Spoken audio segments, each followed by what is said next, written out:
আপনাদের সবাইকে বলতে চাই, ঘোরাঘুরি হচ্ছে একটা বাজে জিনিস। ঘোরাঘুরি একদমই ভালো না। এই যে বন্ধুদের সাথে ঘুরতে আসছি, সারাদিন মজা করলাম, ঘুরলাম ফিরলাম, খাওয়া দাওয়া করলাম, এই যে হাওরে কত মজা করলাম, মানে ভালোই লাগতেছে। খালি এত ভালো লাগতেছে কেন আমি বুঝলাম না। এত ভালো লাগে তো ভালো না। বাসায় থাকতাম, ডিপ্রেস থাকতাম, মন খারাপ থাকতো, আজে বাজে চিন্তা আসতো, ক্যারিয়ার নিয়ে মনে করেন যে একটা একটা ঝামেলা মানে মনে হইতো।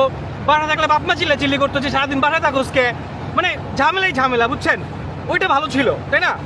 ঘুরতে আসছি, ঘুরতে এটা দেখে খালি মজাই মজা, ভালো লাগতেছে খালি। এইটা দেখতেছি, প্রকৃতি দেখতেছি, সে দেখতেছি, এগুলো ঠিক বলেন? বাসায় থাকেন, বাসা থেকে খুব বের হবেন না, ঘুরবেন না। ঘোরাঘুরি করা is not a good thing. Don't মানে ঘোরাঘুরি করেন না, এটা আমি বলতে চাচ্ছিলাম।